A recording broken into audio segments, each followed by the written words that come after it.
被苏联俘虏的小鬼子究竟有多幸运？一个小鬼子得了冻疮，苏联老大哥非要给他治病，噗呲一下把疮包直接捅破，接着命人把他从火车上丢了下去。鬼子脚上的冻疮就这样瞬间治愈了。另一个鬼子抱怨这里太冷，老大哥立马给他送去温暖，丢进火炉里烤成了炭灰。为了确保鬼子们的身体健康，老大哥每天都要细致入微地对他们进行体检，稍微有点感冒咳嗽的立马拉出去消毒，彻底杜绝交叉传染的风险。而在零下40度的西伯利亚，难免会有鬼子不小心中暑，老大哥此时总会贴心的安排绑绳，把他们一个个挂在木杆上物理降温。然而别看小鬼子们现在服服帖帖，就在几天前他们还在战场上耀武扬威，在河道上搭了座桥准备和苏联老大哥决一死战。可他们万万没想到，老大哥压根不按常理出牌，借着他们搭的浮桥直接就杀了过来。看到数十辆苏联坦克突然从天而降，小鬼子们顿时就吓傻了，一个个只能仓皇迎战，坦克炮弹瞬间像雨点般倾泻而出，小鬼子们被轰得四处乱飞，犹如秋收的麦子成片倒下，眼看就要全军覆没。鬼子大佐命令所有运输车充当炮灰，载满汽油桶直接往苏联坦克上撞。没想到这招果然奏效，很快许多坦克就被撞得无法动弹。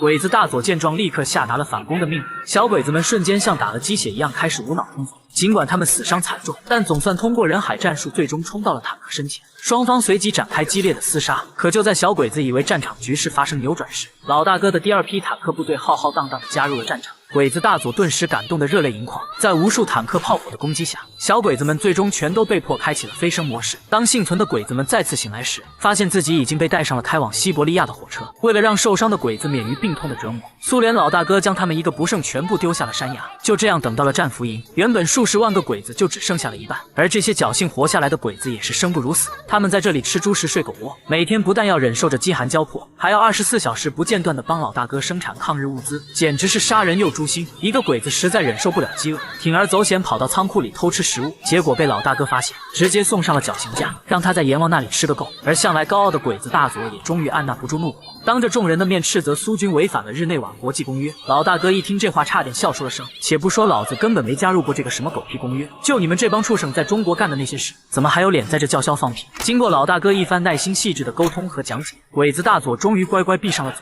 最后被挂在了木杆上以儆效尤。而为了便于日常管理，老大哥秉着任人唯贤的原则，让朝鲜人当起了小鬼子的监工。要知道小鬼子当年在朝鲜也是做尽了坏事，朝鲜人自然对他们更加恨之入骨，当起监工来毫不手软，每天非打即骂，时不时还会整死一个两个。在这样的高压环境下，鬼子们终于发动了暴乱，但他们手无寸铁又饿得没有力气，很快就被老大哥给镇压了下来。然而他们这一闹，工厂的生产进度又跟不上了，为了让他们知错能改，老大哥将闹事的人全部拉出来崩了。这下所有的小鬼子们都老实了，开始心甘情愿地为老大哥生产物资，也算是为抗日战争贡献了自己的力量。据说共有60万鬼子被拉到了这里，回去的时候只剩下了20万，真是善恶到头终有报，虐待鬼子还得看大毛啊！看完这部电影，你觉得老大哥的做法对吗？对就点个赞支持一下吧。好了，我是力哥，我们下期再见。